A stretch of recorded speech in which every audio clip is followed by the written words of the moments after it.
Welcome to the Hadera Partnership Together podcast. Our partnership connects communities from the Hadera region in Israel with 9 Jewish communities across the southeastern United States and the Czech Republic, planting seeds of connection that grow into lasting, meaningful relationships. This episode is produced within the L2G Local to Global program, with guests sharing personal stories and experiences, celebrating our differences while exploring the unifying foundations that build family-like bonds.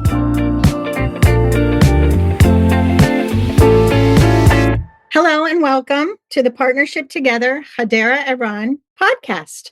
My name is Maxine Kaufman. I am the Executive Director of the Jewish Federation of Florida's Gulf Coast, and we're part of the Southeast Consortium.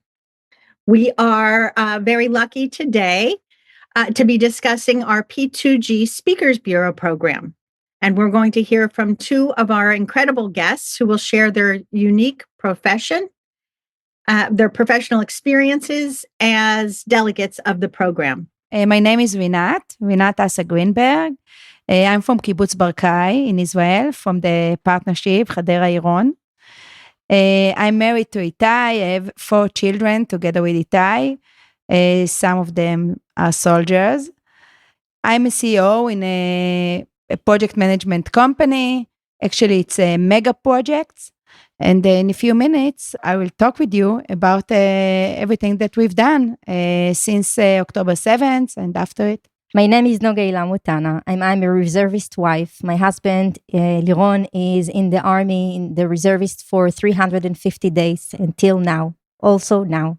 I'm a mother to Itai, is 11 years old. Yaheli, she's almost 9. And Leah, my little daughter, she's 3.5 years old. In my daily job, I'm a parenthood coacher. I'm family advisor. I help children and adults to empower themselves. I have a clinic. I wrote a book during this war called Mom, When Will It End? And another 2 poetry books that express how we deal in the home front, the women, and all regarding the emotional that we had to cope with during this time. So I will tell you more about myself and everything during this conversation. And I'm very happy, and it's really a huge pleasure for me to be here today with you. Thank you. Thank you very much. So part of what P2G strives to do, and part of this P2G Speakers Bureau, was to bring Israel into the communities in the diaspora. So when you think about the idea of bringing Israel to the community, what does that mean to you on a personal level? Rinat, can you begin? Yes, of course. So for me, to bring Israel to the community and to come to the community is to bring Israel as something real.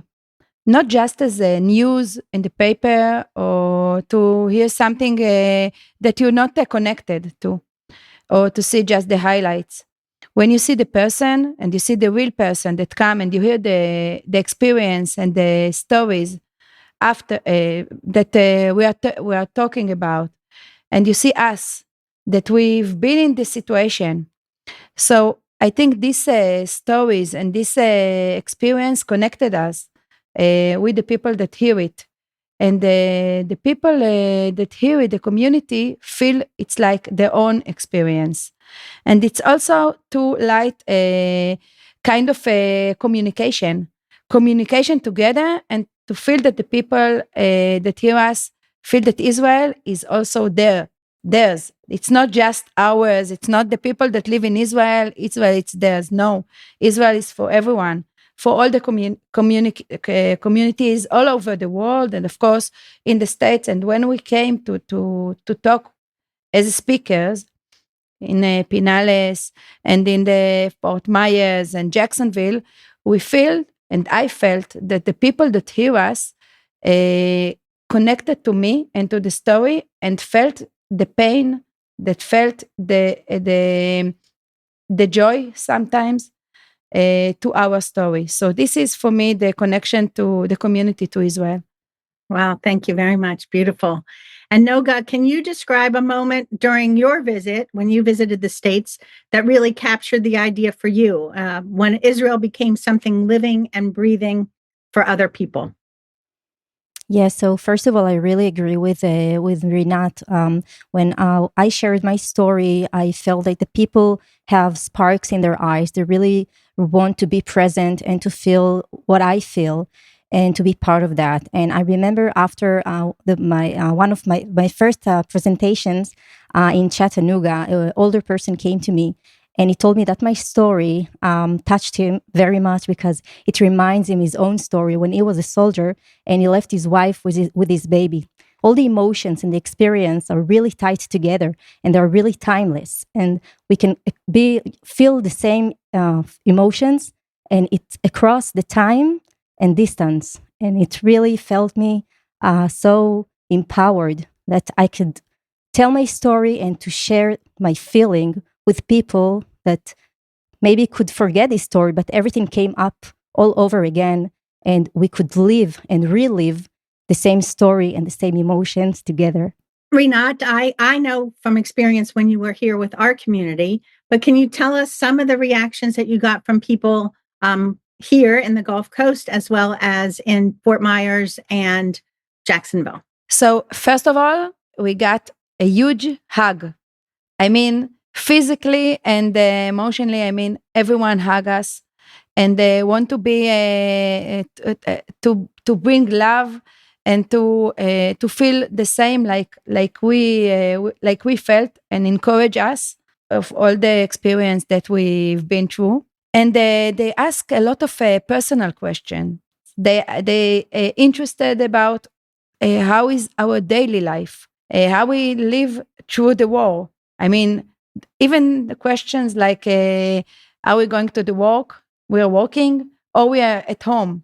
Are we dealing with the alarms? Everything is, I mean, they were very curious about what's happened with us. And it was beautiful and very emotional to see how they care and how they were curious about what's happened with us. This was very meaningful for us because we understand that we are not alone. I mean, there's someone that connected with us across the border and someone that care what we have been going through. Noga, when you were here, how did you the face-to-face encounters with people in our communities, how did that create like a deeper sense of belonging to you, both for you and for the people that you met? I believe we are all part of one living human fabric.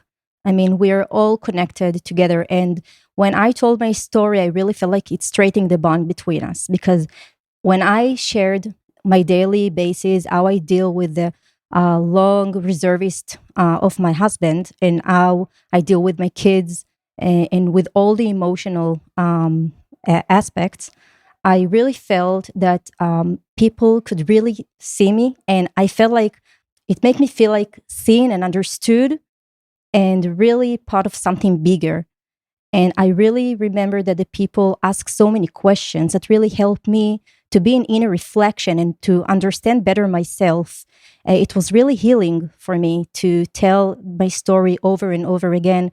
And I had to relieve the trauma because it's really hard to explain to people the emotional aspect of this crucial time because it's really daily struggling. And it was very important for me to catch their hearts and to really take them with me to the journey of what happens to me. For example, when I hear the knock on my door, when I didn't hear from my husband for so long, and I could really feel the tense in the room because I felt that again. And I felt like in that moment, we could capture the same emotions and to feel everything together. And these pieces of my heart, when I shared with other people, they return it back to me. And then we create a huge circle of emotion and connection. Beautiful. Beautiful. And I just want to comment that, you know, sometimes I know that I feel like I'm asking too many questions and too many personal questions because we really can't fathom what you're going through. And that's the only way that we can know is if we ask these in-depth personal questions. I would probably be staying in that mamad 24/7. And I know you can't really do that, but how you have both gone on with your lives and what you do during those times it certainly seems, and I'm sure you're going to tell me more, that it has been an impetus for creativity on both your ends, whether it's through business, through writing, through whatever you do, a need to express that. Was there anything in any of your visits that absolutely surprised you that you didn't expect from your visit? And can you share that with us? Yes. So actually, I was surprised to see how it's related to what you just said, how much people interested in what's going on in Israel. At the same time, how they feel the distance from Israel. I mean, they live their life, and in one conversation, in one discussion, you can just bring them to the experience and connect them together. And I can tell one story that when I talk about my nephew that lost his left arm at a fight in Gaza, I saw the people at the room crying. I mean, old people just sit and cry, and I felt they understand my pain, and they understand what we have been through when we sat at the hospital, when I sat with my sister that had to be with her son, and to think how he's going to proceed his life. It's not just that we are not alone. It's something that the people really feel it. It's not just something that they're going through outside. It's something that they go in, and they're very emotional. And this very surprised me, because I didn't realize how much the people feel our pain and want us to be in good. Noga, was there anything in particular in your experiences that created this overwhelming emotion in you and in the audience to which you spoke? Even though I repeated my story over and over again, I felt like every time it's different. And every time I had different energies, different questions, different looks. And I could always feel the compassion, and I could always feel the hug and the sparks in the eyes. As I said before, people really wanted to deeply understand what we were going through.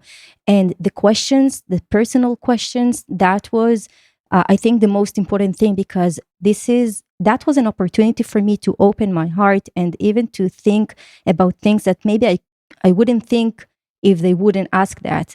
And it really helped me to better understand myself in this journey, because I'm still in that. The event is still happening, and that was like a stop for me to have like a mirroring, an inner reflection, and to better understand what I'm going through. And the reflection that I got from the people there really helped me to feel that what I'm doing sometimes seems impossible. And when I came back to Israel, I felt really empowered by that. Did you have any sense of regret, or that you were kind of deserting your country and your family by leaving in the middle of a war to come here on a trip?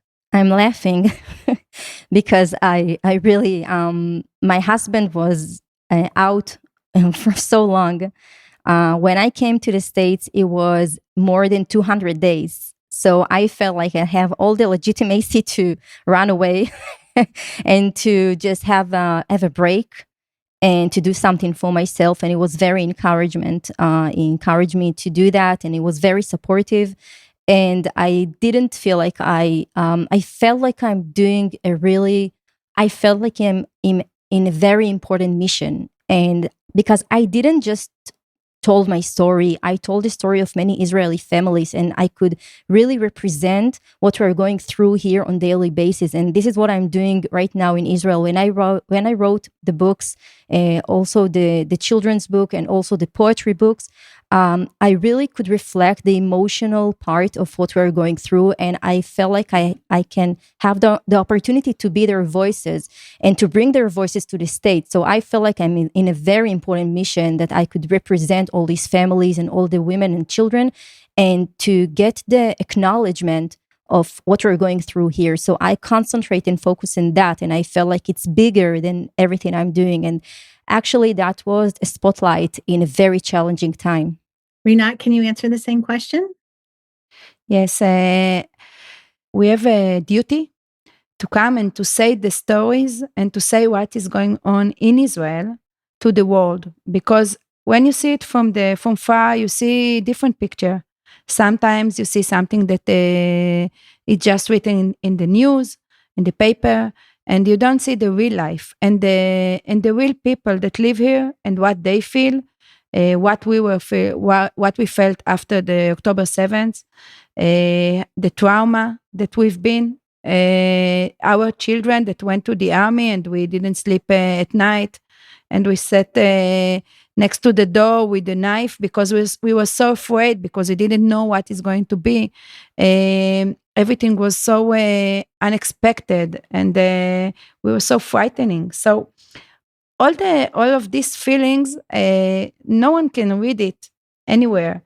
It's just when you see the people face to face, the person, you can know you can realize what we are facing with. So I felt like Noga that this was our duty, our mission, to go and to say our stories, and to know the people that then they will know us. And to see that Israel is not just what you read in the paper. At the end, we are people. We want peace. We want to live. It was very meaningful for me to speak and to say what we've done since October 7th, and to also get together with the people that we are meeting with. You know, your mission to come here and tell the story, and so that Jews in the diaspora understand. So now we have the mission, the Jews in the diaspora. It's a shared mission. And can you both talk a little bit about what you expect from our community to help Israel and the global Jewish community? First of all, we became friends. I mean, I met so many people and we became friends. It's not just one visit. We talk at the phone, in WhatsApp, and I really wish that our story will continue to go around the dinners and the small talks, that the people that we met with will continue to talk and to tell our story. We have connection. We need to know that we are one of a chain. We are just one big chain, and we are part of one big chain. And that the people will be our speakers abroad. I mean, this is, I think, the one most big expectation and wish that it will help. And we won very good friends. So this is something else. Noga, can you touch on that idea as well, as our communities have a mutual responsibility to each other now? Yes, I would really like to keep this communication, and every time when someone comes to Israel, so you can just call us and meet us and try to be in connection and face to face. I really want to know that if I will come one day with my kids, I could come and meet the people I met and to show them around. And I remember one person told me in Richmond that right now, after we've been together in the houses of the people, we didn't go to a hotel, we go to the houses to be with their kids. So we were so welcoming there, and I felt like it's a big family, and they were my family there because my family was in Israel. So I felt like this is something I really want to keep it. I just want to keep it. I just want to have it more. I really want to come one day again with my kids and to come to Nashville and Richmond and to see. I just dream about that, and hopefully, like Walt Disney said, if you can imagine it, you can do it. So I'm just keeping that in my mind, and I hope also the otherwise when they come to Israel. So every time when there is a delegation, I always want to be a part of that and to tell my story and to listen to their questions and to just sit there and to see them and to have these small talks. This is the things that make this connection for the long term. And this is what makes us feel belonging to each other. And this is what's strengthening the bond. And we need to work on that like any other communication and relationship.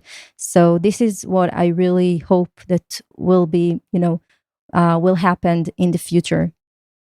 Yes, these speakers, having you come as speakers, it's not like any other time we get speakers for a program. This is inviting the family into our homes. And Rinat and I even have the same backsplash in our tiles in our kitchens. Isn't that funny? That's true. It's really funny. It's really funny.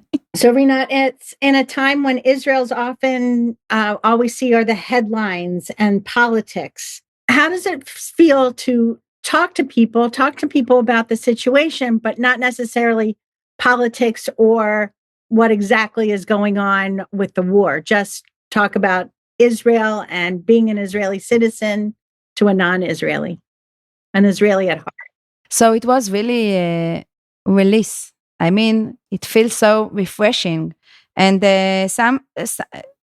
suddenly you speak about life, food, music. You talk about so many subjects that not just about the war and something that make you sad, but eventually we are all people. And we have a lot of common interested thing that we live with. So this was very refreshing to talk about things that really makes us happy, and not about argument and politics, things that makes us angry or argue. But I must say that we also have a conversation about politics when we were in the States, but it always was in a very good vibe. I mean, we didn't have argue, even though we not always agree. But it was very refreshing to hear some other opinions, not just ours. And the politics in the United States, it's very related to the politics in Israel.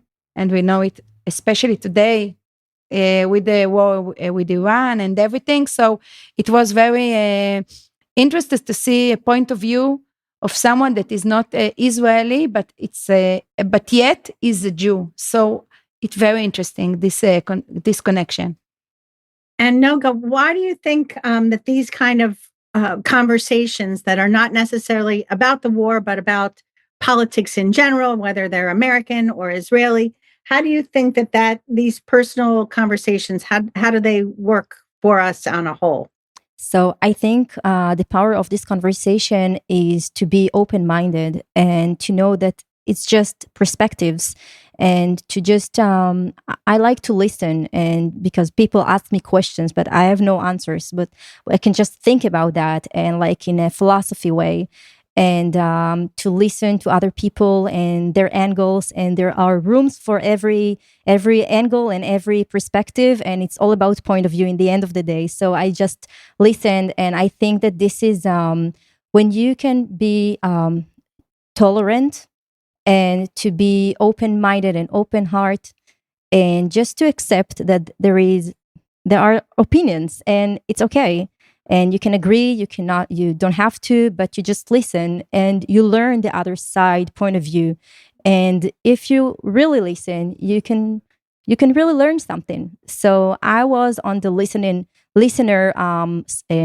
position in that conversations, and that was like interesting philosophy conversations for me.